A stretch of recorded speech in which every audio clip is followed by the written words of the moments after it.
What up, ladies and gentlemen, and welcome to a brand new episode of the Square Circle Podcast. I am your host, Marie Shadows, and on this episode, we are continuing our talk from the last podcast episode about AEW. So this is part 2. If you have not listened to part 1, please go do that. Even though you really don't need to, if you don't want to have an open mind to listen to part 1, you don't have to. These are just topics of AEW that I'm just talking about and how to fix it and just question everything that has been going on in the past couple of months in regards to AEW, in regards to the quote unquote investigation that never showed any type of proof after the all out media scrum. Not a media press conference like how WWE will have it, but a media scrum of all out. And then also talking about how toxic the IWC is, or the AEW fan base, and the constant arguments that are on Twitter. So that was all about part 1. Part 2 deals with the Dark Order and how far they have fallen. This obsession of using -1 to their advantage to get over, to get into people's hearts, and for the Twitter universe to sort of fantasy book this kid when he's 18 years old to have a villain origin story, and when he's 18 years old he's gonna be a wrestler and all this kind of stuff, when I'm like, he should just be a kid. I'll discuss a little bit about Jericho versus Ishii. That Moxley promo where it was like, oh, you watched The Lion King way before you decided to cut this promo. Athena being heel, and anything else that I could think of. So let's just jump right into part 2. Let's start with the Dark Order. The Dark Order was a fantastic group. When they first formed, we didn't know anything about them. They were creatures of the night, dare I say. They were creepers, and they wanted you to join this order. They wanted you to join in on this cult. People bought in, and it later turned into something wonderful, and it could have been AEW's biggest, maybe babyface team, maybe heel team, but the biggest team that they would have had, and they could have built off of stories and feuds with the Dark Order. Unfortunately, we did lose Brodie Lee, and that was a devastating loss to everyone around the world and to the wrestling community. And we all mourned for the loss of Brodie Lee. We all lose people. We all know how that feels. Not to dismiss it fully, but once you make peace and acknowledge that he would want you to continue the Dark Order legacy and just continue his legacy, would make an even stronger team. However, nobody on that team is of leadership material, and this is why we are currently seeing the downfall of the Dark Order, which is super sad. The Dark Order by now should have been AEW Tag Team Champion. The Dark Order by now should have at least held the TNT Championship title. The Dark Order should have at least held the All-Atlantic Championship title, even though that is a new title that just got introduced. The Dark Order should have at least won the Trios title. The Dark Order should have at least won the AEW World Heavyweight title. The Dark Order should have at least won something on the Ring of Honor side. But they keep playing games. They keep doing really ridiculous kiddie shit that is not getting them anywhere. And they have to shape up and be a little bit more serious and take command of their career and their stories and really tell Tony Khan, look, we want to go after championships. We want to be in the spotlight. They are way too comfortable with either being on Twitch or being on AEW Dark and Dark Evolution that no one really watches. If your show caps out at 200K views on the first day and then slowly over the weeks climb up in number, yeah, that's a problem. Anyway, the Dark Order is really comfortable with having members leave that make no sense. You had Anna Jay that joined up in the Dark Order, and she could have been something great within the team to have just a female there and conquering the women's division, whether that's going after the TBS championship title or the women's championship title. But instead, she decided to join up with her buddy Tay Mello with the Jericho Appreciation Society, and it is the worst. Really, like, this makes no sense. Why would you leave one team to go to another team? It might be because she actually wanted to do things, and the Dark Order is just, I'm happy to be here. I'm so content. Oh my God, I get to do what I want. And we barely see them wrestling. Sure, they may show up on Dynamite like once every so often that people want them to show up on. And most of the time they are just having these matches on the YouTube show that doesn't mean anything, that doesn't accumulate to anything. You know, with all their wins, again, they should have been AEW Tag Team Champions, but they're not. So Anna Jay leaves. And then now Preston, who is Dark Order number 10, leaves and breaks Negative One's heart. And he leaves Dark Order just to go to another team because Roosh, even though it is Rush, I need to know why we have to call him Roosh, wants him to be his tag partner. Andrade wanted him. So it's like, why are wrestlers leaving one team to go to another team that doesn't even have a legacy, that doesn't have like a repertoire of wins that we could talk about, a story that we could talk about, an angle that we could talk about? Why are you leaving one deadbeat team for another deadbeat team that hasn't been established in AEW, but yet then we talk very fondly of all the ex-WWE wrestlers in AEW? The internet wrestling community barely talks about the OG AEW wrestlers until something sparks a conversation or a debate or an argument, and then all of a sudden people remember the original AEW wrestler. I don't know if people remember the Dark Order. There are certain people of the AEW community that will follow the Dark Order wherever they go, and that they will watch them on Twitch, they'll watch them on the YouTube show, and then that's about it. No one really cries on the internet for, we need more Dark Order. So there's this disconnect between the AEW originals and the ex-WWE superstars that get the spotlight way more than the AEW originals. The ones that can be the pillars, the ones that can push AEW to the next chapter and tell amazing stories. But because Tony Khan well, not anymore, he slowed down. He used to sign everyone and anyone that would leave WWE, but now he just slowed down.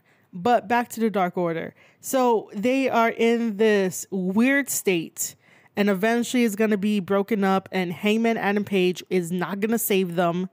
If he didn't save them before, that really didn't need saving, or maybe it did, he's not going to save them now. What could have been is that Evil Uno should have taken over as leader. I do remember they had that conflict inside the Dark Order, and it took the widow of Brodie Lee to be like, stop bickering. He never wanted this. We're a family. We're a family. And then the Dark Order was like, yeah, guys, we're a family. Kumbaya. We're so sorry to each other. We should never have been fighting.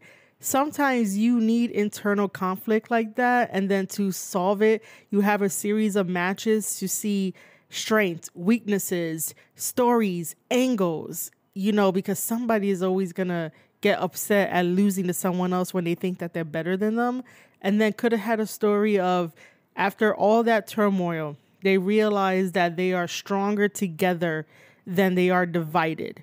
And that could have been worked through with Evil Uno being the leader. But Evil Uno is such a nice guy. I don't know what it is about Canadians and them being super, super nice. but there's not like an evil thing in his body, and yet then he's called Evil Uno. Like, I don't get it. You're supposed to play a character. You came up with Evil Uno, and all of a sudden it's like, are you really evil? If not, like, change your character. Change your character to fit who you are. And so I would think that Evil Uno being the general, the number one to Brodie Lee, that he would have stepped up to take control of the team, because obviously -1 can't do it. He's still a kid. He's underage. There is no way that they will allow that to happen. But in the world of AEW, since it's such a family base, kids can appear on television, even though it's highly supervised and it's probably strict because you don't want him to get hurt. But at the same time, it's like, let him be a kid. He doesn't need this exposure. He doesn't need this so early on in his life, because wrestling and the wrestling business has a lot of consequences. And while, yes, that he is hanging around people that are good nature and they'll have his back, and if anything happens, they'll be there for him. At the same time, these are adults and he's still a kid. So I'd rather have him be with other kids and learn that way, rather than seeing what adults do or hearing what adults do. Like, it was very cringe when Sammy Guevara posted up that little mini snippet, or maybe Tay posted it up, or somebody posted it up on Twitter, where it's Sammy, Tay, and -1 is there, and Sammy is all like, "Oh, Tay, did you hear about the rumors of us banging?" And obviously -1 probably doesn't know what that slang means when it comes to two sentient adults.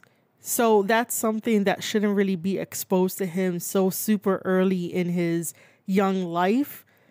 Let him learn all that as he grows up through the years, rather than being like, hey, these two people are banging, meaning they're having sex. Like, and then he's gonna have all these questions like, what's sex and all this kind of stuff. Like, it's just not a good look to still have kids running around in AEW hanging out with adults that say adult things and may not always watch what they say.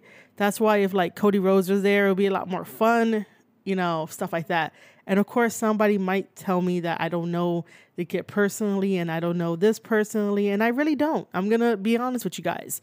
I don't, but I still think that it is a red flag to have -1 involved in most of this stuff and come out during the dark tapings and have fun and stuff like that when he's still a kid and he could get hurt. And this is not the appropriate time or age for him in the wrestling business. But yet then people online will just fantasy book this kid to have a villain origin story because every one of his favorites are leaving him to go to the heel team. And it's like, how dare you fantasy book a little kid that you may not even know if this kid turns 18 if he still wants to do wrestling. He may say he wants to do wrestling and continue his father's legacy, but as you grow up, your mind changes, your interest changes. You try to figure out where you fit, where you belong, what your passions are, what do you want to do, your goals, your hobbies, everything changes. And sometimes wrestling may not fit into all of that. So we don't know. So stop fantasy booking a child.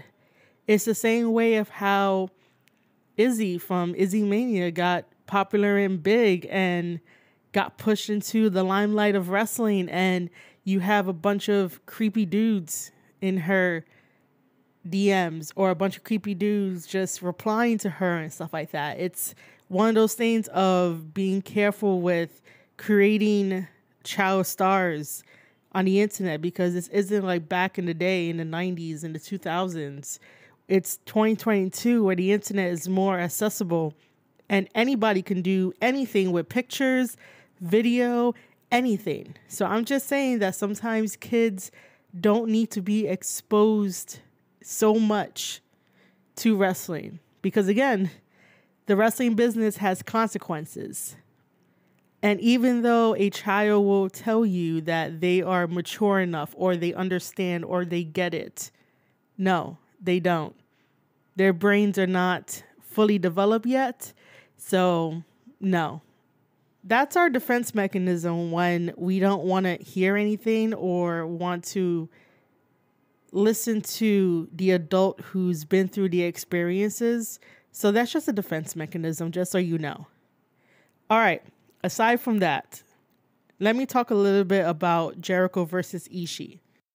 AEW tends to water down New Japan wrestlers, and they tend to get the ones that always lose, and they tend to get the ones that no one really cares about, and they don't have a video package explaining why this New Japan wrestler that's coming over to AEW is fighting Jericho or fighting whoever.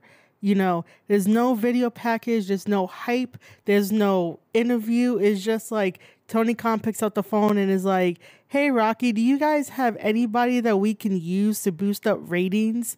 You know, I need somebody to fight Jericho. And here comes Ishii, because Ishii's not doing anything. We're currently in World Tag League and Super Junior Tag League, and Ishii's not there at all. He's not part of a team. He's not even on the tour to be on the undercard. So why not, right? Send him over to AEW. The fans are just dying to see Ishii again when Ishii lost the other couple of times, especially during that battle royale to figure out who's gonna be in the Fatal 4-Way at Forbidden Door, and Adam Cole got a victory over Ishii, and that would have never happened just because Ishii is a monster in the ring. He is the Stone Pitbull for a reason. This guy does not really budge. This guy has amazing matches with Sonata, Naito, Okada. Like, he has really good matches. He tells really good stories in the ring through his eyes. However, in this match, it was definitely hard-hitting. I'll give him that. Ishii made Jericho bleed from those chops. But the one thing that I didn't like was the slapping of the face fest. So usually in New Japan Pro Wrestling, they still follow a strong style, meaning that it is hard-hitting chops, slaps, kicks, anything that brings in a lot of power into the attack. Now it's changing to where it's a hybrid of strong style and mixing of high flying and submissions and all that. It's becoming an all-round style now in New Japan Pro Wrestling. However, on AEW, they always try to incorporate the things that will think that the crowd likes. But in reality, you can see that some fans laugh at it. So when Jericho and Ishii were slapping each other, there's a fan that was laughing about it, being like, what is this? Obviously, he has not been exposed to New Japan and how they do things. New Japan does it in a way where it feels like it means something to slap somebody. Like, if you automatically slap Murder Grandpa Suzuki, you better pray to your God that you're still here the next morning, because, man, not only is Murder Grandpa going to enjoy that, he's definitely going to hit you back harder, and you might wake up seeing stars. So over in Japan, it's sort of like an art form to have slapping, chopping, kicking, strong style. Strong style is definitely an art form over there. When you bring it over here to the States, because everyone is thinking very differently about wrestling, because everyone knows about wrestling and is a little too smart, maybe a little too smart for their own good with wrestling, they're not going to enjoy it as much. They're going to say that it is fake, it is a spot, it is this, it is that. They're going to really disassemble the art that is strong style and that is New Japan Pro Wrestling. And then Ishii loses again. Ishii loses in an AEW ring against Jericho, not capturing the Ring of Honor Championship title, and he taps out, and he makes sure that he taps out with a middle finger to Chris Jericho to tell him to fuck off, I guess. And this is why I don't like it when New Japan wrestlers come over to AEW because they barely get a leg up. It's bad enough they don't have a video package. It's bad enough they don't have an interview. It's bad enough that the AEW crowd and Ring of Honor crowd have to sit there and be like, who is this wrestler? Everyone on the internet could be like, go Google him. But why would they waste their times when you can tell us through story? If you don't want story in your wrestling, go to your local indie wrestling promotion. Stop trying to make AEW that indie wrestling promotion that has no story. Also, for the IWC that says to Google this person, Google that person, you do realize that you're the same person in that boat that goes to a 9-to-5 job, who ends up being miserable, who has customers maybe yelling at you. You may not be having a good day, and you come home and you want to watch 2 to 3 hours of wrestling a week on your specific day of that show.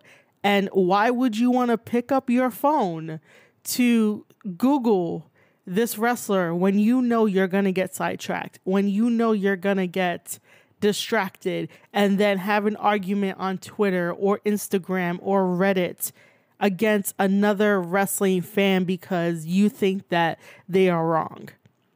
Like, let wrestling companies continue to do stories, video packages for wrestlers that are not under contract with AEW and they're being loaned out, because that's how you establish more lore, more character, more layers, everything in wrestling. It is story-based no matter how you look at it. Just because you hate WWE doesn't mean that you have to oppose it and completely be like, oh, we can't do anything WWE does because it's so bad. So yay to all this stuff that we're supposed to hate. Supposed to. That's because people tell you what to hate, which is really bad. Anyway, can someone please tell Excalibur that when he says Ishii's name, it is not Ishii. There is no Ishii in that. Everyone in Japan and even the commentators, wonderful Kevin Kelly and Chris Charlton, says Ishii. It's the same way if you were to say Taiji Ishimori. There is no Ishii Mori. There's none of that. So please let Excalibur know that it is Ishii, Tomohiro Ishii, and that's it. There's no Ishii. It's Ishii. That's it. The next topic I want to touch on is the William Regal and Jon Moxley and Bryan Danielson promo, which, by the way, William Regal is amazing. He's awesome. He's great. And his promo was great. Jon Moxley coming out, being very upset and angry. It's like, bro, aren't you going to take a vacation? You lost the AEW World Championship title. Go take a vacation. Your match with MJF wasn't that great. I didn't feel any chemistry at all between these two. It just felt like Moxley was in his own world, like he wanted to get it done and he'll go on his vacation. It didn't feel like he was invested in this while MJF is doing everything he can and getting this freaking Academy Award that someone should award him with, because MJF has been putting in more than 110% to be the best person in AEW. And by the way, he's the only person that is keeping me interested in the AEW product because he is so good, because he finally came back and did a phenomenal job in his character work and his promo work. He always had it, but now he's on a bigger stage, a bigger spotlight, because he is our AEW World Champion. Now, getting back to AEW Dynamite, where Jon Moxley comes out and basically just quotes the Lion King, telling William Regal to run far away and never return. And I was like, oh shit, is William Regal Simba? Like, come on, dude. Like, this is why I hate when Jon Moxley goes on interviews and he has to be like, yeah, we don't do scripts. We don't need scripts. Everything is go, go, go. Like, we could say whatever we want. And this is why you end up having hit or miss promos that make no fucking sense, because you are so filled with emotion. You are so filled with this emotion that you love this business, and I totally get it. But when you talk on the mic, it doesn't come out how it should come out, meaning that the words you choose are very weak in compared to what's happening. And I totally get the situation that you were frustrated during this. You just lost the AEW World Championship title.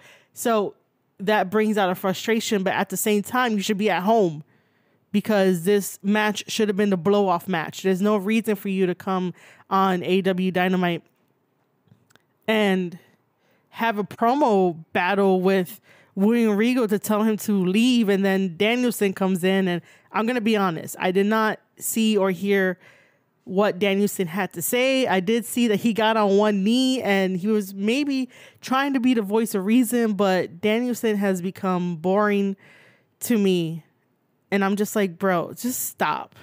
This all like high school thing of like trying to get the answer as to why William Regal did this is getting a little tiresome.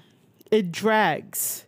Moxley coming out to do his promo meant absolutely nothing. It didn't do anything. It didn't add anything. Yes, I get it. You're frustrated. You don't want to beat the shit out of Regal right there and then. But to tell him to run and go away and never return. Oh my God, the Lion King. You're such a scar, Jon Moxley. You're such a scar. William Regal is the one connection between everybody in this. And you're telling him to leave when he could be providing more context as to what's happening, even though this Wednesday we are going to have MJF speak about his win and stuff like that. And with William Regal, we'll get some more stuff. But Jon Moxley does not help promos. He does not. I think that telling William Regal to go far away and never return was not the best thing to do.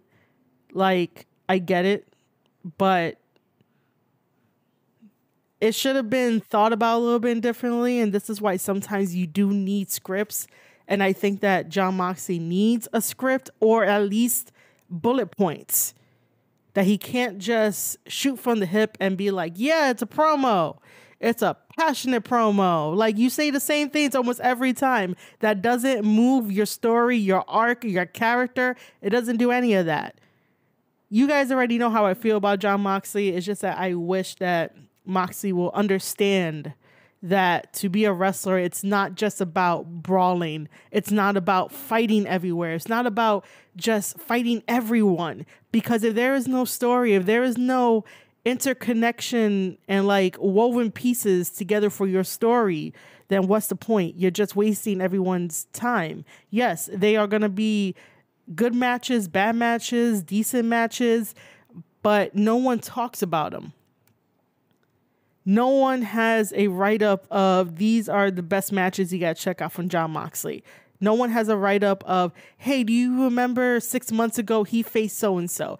Do you remember that he was at this promotion, and because Jon Moxley, who was the AEW champion at this time, helped this promotion to get a TV deal or helped this promotion bring in new superstars? You don't see Jon Moxley doing seminars. No one's writing about like Jon Moxley doing seminars. Like, he has the ability to do seminars if he wanted to. I'm going on this rant that may not make sense because there are just things that fans clamor to when it comes to Jon Moxley. They think that he is perfect. They think that he's great. But if nothing is connecting and he's just doing a bunch of things, that's what I'm trying to get at. That is my point. It's like, why are you doing a bunch of things that don't really connect? In wrestling, something has to connect because it's a story. Again, if you're just fighting people just to fight people, then don't be AEW champion. Go out there and run the indies, get that experience. Like, that's what I think every time that he goes out there just to go wrestle. Like, there's no reason for him to show up at an indie promotion a day before or 2 days before, like a pay-per-view. Like, when he showed up in New York City for New Japan Rumble on 44th Street, and he had the pay-per-view not too long from that, I was like, why are you here? There's no reason for you to be here. There's no reason for you to get on that plane to fly over to New York City just to have a match that meant nothing, that probably is not going to go anywhere for Jon Moxley. Maybe we'll see him in the G1 next year. I don't know. But I'm just saying that really in that time frame did not really do anything for him. So has the match.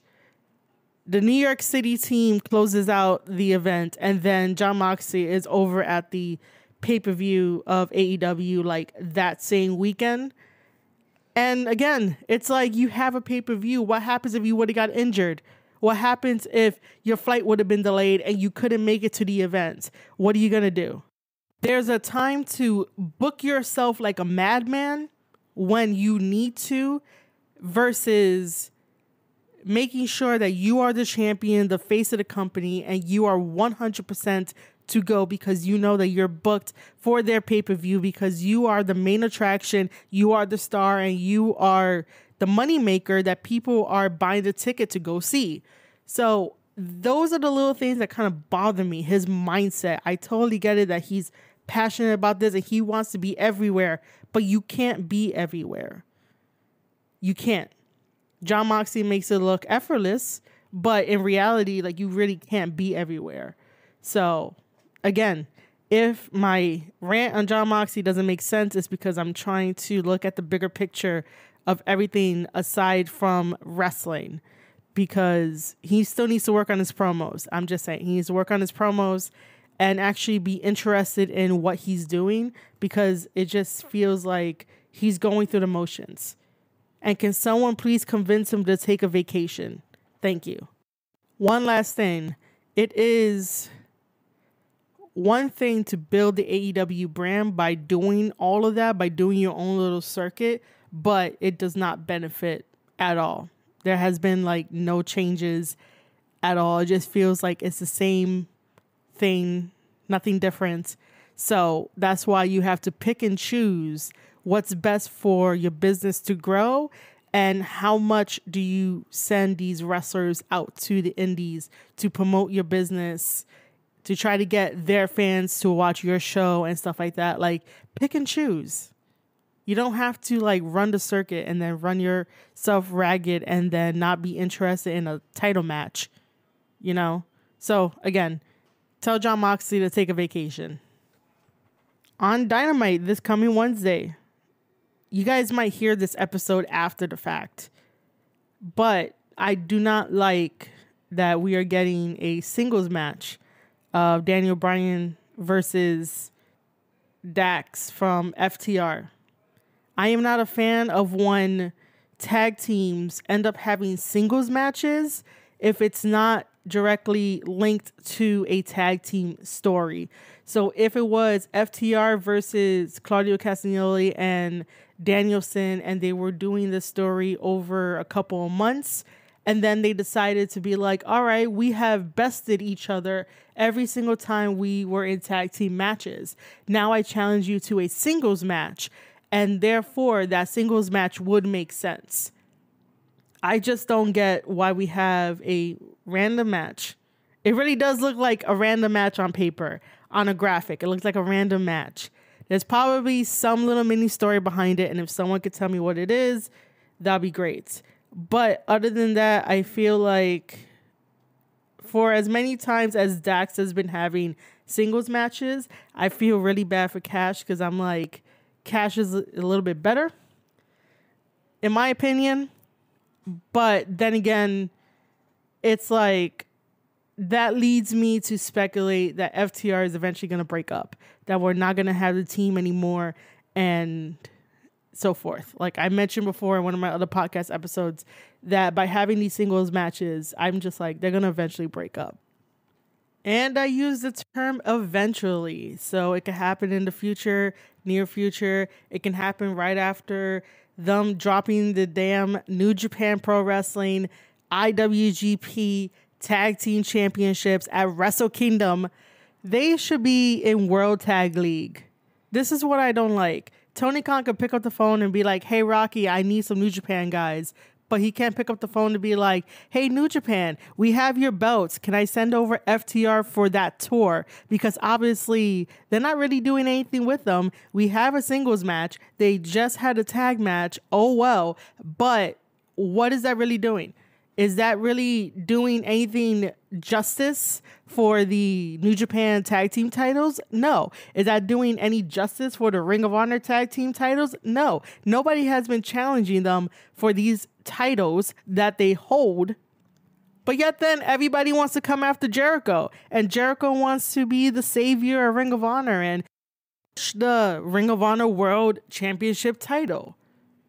Samoa Joe is still television title, I believe. We got the tag team titles. We have the trio Ring of Honor tag team titles too. So it's like you have all these belts. You have all these wrestlers. And I know there's not enough time to showcase all of them, but something's going to have to be done. FTR is going to have to drop some titles. FTR is going to have to go over to Japan and really show the crowd who they are. And get over with the Japanese crowd. Right now, they're not really doing much. You had FTR off of the Full Gear pay-per-view to the point where Dax is like, hey guys, should I stream my NXT tag team match? That's a bad look. Why would you want your tag team champions, who are champions of Ring of Honor and New Japan, stream your competition? When you clearly say that WWE is your competition, you know, like, why would you want that to happen? It didn't happen because people would have probably put the link up on Twitter for people to tune in if Dax was doing a streaming thing. But I don't know if Dax knows how to stream on Twitch, but that's just me.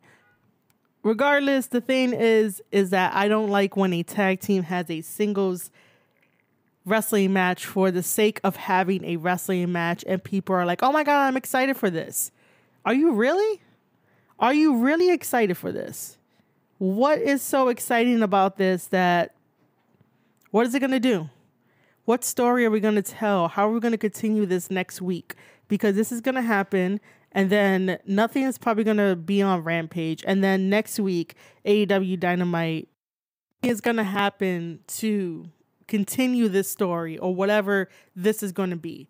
In professional wrestling, you always ask, well, okay, if I'm going to be in this angle, in this story, what's going to happen next week? What's going to happen the following week? What's going to happen after a pay-per-view? What's going to happen if the other person suddenly gets a championship title? Am I in line to get that championship title since I've been feuding with that person and that person somehow happens to get championship gold? Like, I should be in the running for that. These are questions to help improve story, to help improve characters, and I'm just throwing it out there like that. But I personally do not like when a tag team wrestler goes into a singles match, wrestling match, and just goes on from there. And we'll just be like, oh my God, it's a wrestling match. Yay. You could have used that time to tell stories and improve upon other stories. Which brings me into my last point because I just remember this. Athena's heel turn. Let's talk about it because this one should have been through AEW Dynamite, through AEW Rampage, but no. So most of Athena's heel turn work was done on the AEW Dark and Dark Evolution YouTube shows. And this is where her mean streak was developing, where every time she hit somebody, it looked like they owed her rent money. And I like the tasteful side of a heel where it doesn't cross and blur the lines between you hate this person and you super hate this person. So you're going to hit them as if like they owed you rent money. There's a way to do stuff that doesn't look like it's on the verge of you really have some grudge against them and nobody knows what it is. Because remember, even though you're supposed to make wrestling look real and look like it's a fight, you're also supposed to take care of your opponent and make sure that the opponent is okay. You know, it shouldn't look like you're there to automatically destroy them, you know. So she's working her heel story and character on Dark and Dark Evolution, and it's getting really good. The only thing that I would say is this should have been weeks in preparation done on Dynamite and Rampage. There was that one time it was on Rampage and she hit referee Aubrey, which that should have satisfied me. But it really didn't, because I knew that Aubrey wanted to have a spot sometime in AEW, because she really gets in there and is so really bossy that doesn't really need to be bossy. Like, you got to pick your times to be bossy and not bossy as a referee. But again, I knew she wanted to take a spot one of these days, and Athena hitting her with a forearm hit in the chest should have been satisfying to me, but it really wasn't. It's just that I don't really like when someone is so aggressive for the sake of being aggressive and to show that no one could get over on the referee and stuff like that. But then it doesn't make sense. You're aggressive 1 minute and then the other minute you're lax, or, you know, you're aggressive in this match, but when it comes to someone else, you're not aggressive. And it's a whole big thing with Aubrey and also Bryce, because these two overreact, and there's a balance that you need to be a good referee, where you don't take away from the match or you don't take away from the wrestlers and everything is on you. I really don't like that. But that's a whole nother discussion for a whole nother podcast episode. Anyway, only now is Athena getting to do her heel work on AEW Dynamite. And this is where sometimes people can miss the dots or don't connect the dots, and then other AEW fans get upset because they're like, oh, you have to watch the YouTube shows.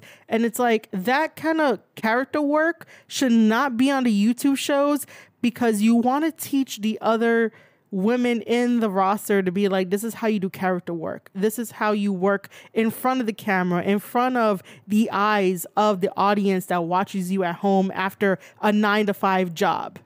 You know, you want to showcase this in front of the people who give you the ratings, who make sure that the ratings come through. You know, like I said, if your YouTube show caps at 200K in the first viewing and then slowly climbs up to the numbers over the weeks and then stops, you have a problem.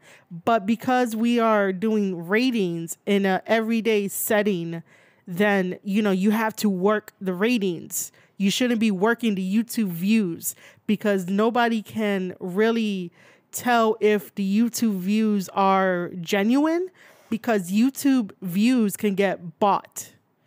YouTube views can basically have bots. So using YouTube as a measurement for how good a character story is or how good character development is, and then transfer that to AEW live television, is not a really good measuring stick to see if something works or not, because fans are more live tweeting a live event than they are tweeting a YouTube show. The ones that I see constantly on my timeline are always talking about what's happening on Dynamite, what's happening on Rampage. Then I see the very loyal tweeters telling you what's happening on the YouTube shows, and they're trying their best. They really are, but I really don't see a point to that side of helping. It's more beneficial to live tweet during the live shows, so that way maybe somebody on Twitter during that time can tune in and be like, oh, what's this AEW thing? Oh, I saw a familiar name. Oh, Chris Jericho? Whoa, what is he doing? And they flip to AEW Dynamite, and that's a little bit more beneficial than doing, hey, come check out the YouTube show, AEW Dark. Why? Why do they need to if they don't have a familiar name on there, you know? So the point is that Athena should have been working her heel character on Dark and Rampage for the amount of time, the same amount of time she did on the YouTube shows. However, I am a little confused about her promo saying that she finally got the attention of Mercedes Martinez and is challenging her for the Ring of Honor Women's Championship. What? Athena is still coming off of a devastating loss to Jade Cargill for not getting the TBS championship when they were making that storyline really good. And then the moment that Athena loses, it's like, oh, that's it.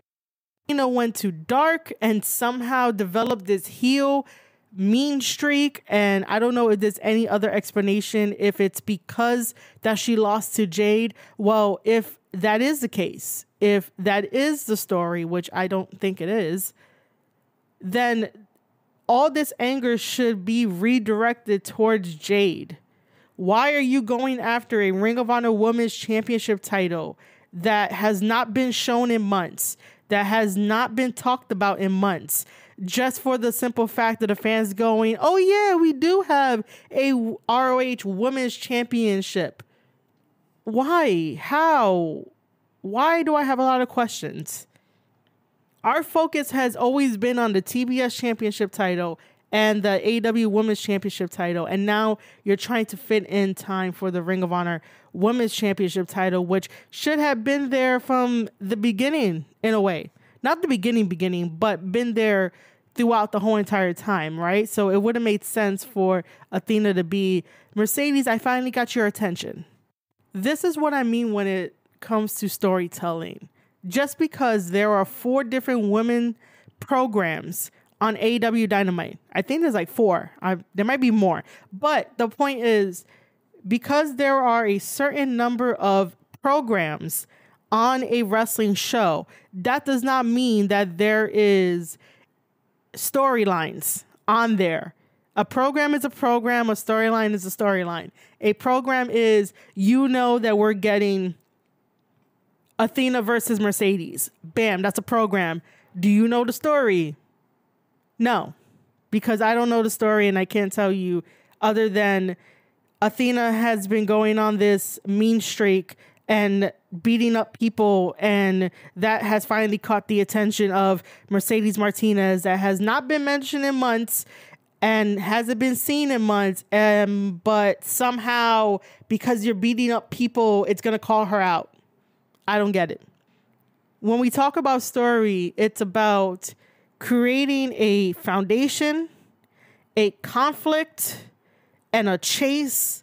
And within that chase, your end goal is to either defeat your opponent in a non-title match and then continue the feud if you want to, or the goal is your opponent has something that you want. So the chase is you're chasing after that championship title, and then bam, once you get to the end, you could be champion or not be champion. But there is a formula to this, and it is okay to have a formula. When you don't have a formula, how can your podcaster that is telling you reviews of the show exactly tell you the story, and to get casual fans in here as new listeners to be invested in professional wrestling?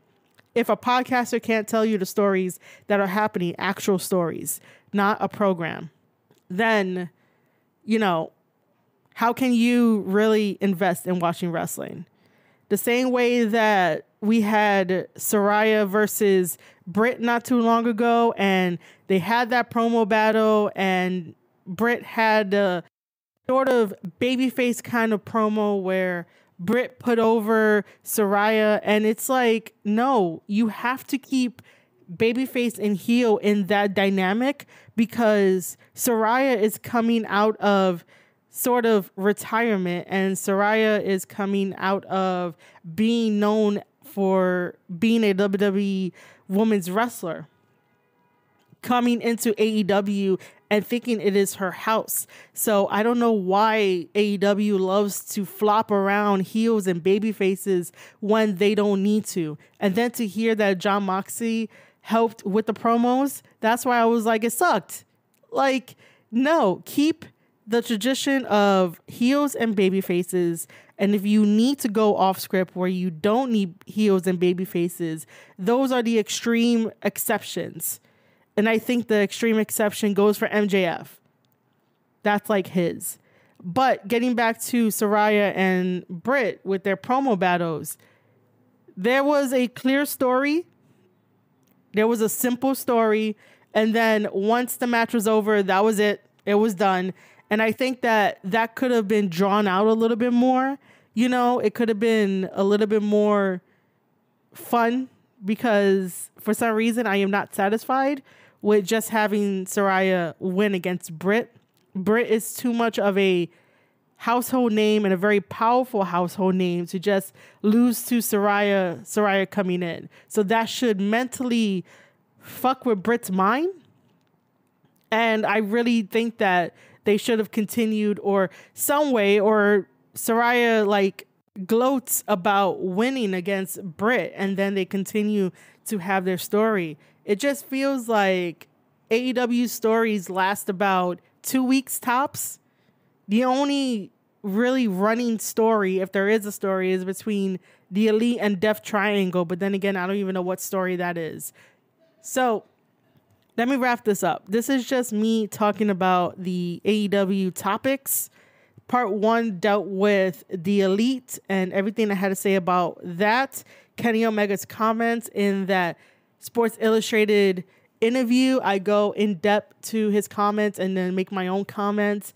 And then this one was all about more AEW topics that I think really needs to be talked about, because the AEW community and the internet wrestling community don't have that conversation. Everyone likes to throw insults. Everyone likes to get mad at each other. And I will say this right now. If you end up getting upset with what I have to say and how I have to say things, I will be dropping my PayPal, because I don't have time to match your negative energy when I'm here giving opinions and thoughts. And if you're not with me to try to find a solution or to try and basically give your own solution to me so we could find a common ground, then I don't want negative energy versus negative energy, because that doesn't solve anything. I'm here to give observations, opinions, thoughts, and solutions to go with it, and examples. And if you can't match that, then, you know, don't be so overly angry, because I'm not going to meet you at your highest angry level. I'm just probably going to drop my content and be like, hey, come support me. You know, if you have enough time and effort to be negative, like super negative, where it's just yelling and insults and not understanding the bigger picture, then I will just drop my PayPal, drop whatever it is. Because I rather make a community where we can improve professional wrestling. Professional wrestling does not have to be perfect, but it can make sense. It should make sense, and it should have story involving it. Kenny Omega, during his Sports Illustrated interview, did say that AEW is a hybrid of sports entertainment and wrestling. So you get wrestling and storytelling all in one. How great is that? And all I want to do is bring back storytelling, because we need actual storytelling that does not last 2 weeks, that does not last a week, that does not last 3 days. You know, we need storytelling. The best storytelling that is happening in the business is the Bloodline storyline from WWE, is the storylines currently going on in New Japan Pro Wrestling. Which, by the way, my other podcast episode will be about New Japan Pro Wrestling and how much money they are leaving on the table. All right, ladies and gentlemen, that is it for the AEW topics. I hope you guys enjoyed part 1 and part 2. If you guys did enjoy it, these are the multiple ways of you supporting the podcast. If you are a first-time listener, thank you for being a first-time listener. Make sure to hit that follow button on Spotify to be notified when I drop new episodes. If you are new, you have a backlog of podcast episodes to listen to see what I think, how I think, and what I talk about. I also have wrestler interviews that you might be interested in listening to as well. So This podcast episode will be on anchor.fm/Square Circle Podcast. You can follow me on Twitter and leave your comments on Twitter as well when you see this tweet over at Marie_Shadows over on Twitter. If you want more wrestling content that is exclusive, head over to my newsletter at marieshadows.substack.com. If you want to watch professional wrestling with me on Twitch, head over to twitch.tv/Marie_Shadows. And I am also on Hive. That's right. I made myself a Hive account, the Hive Social. Find me over there at Marie Shadows, one word. All right, ladies and gentlemen, you have been listening to an episode of the Square Circle Podcast. I am your host, Marie Shadows, and I'll see you guys on the next one.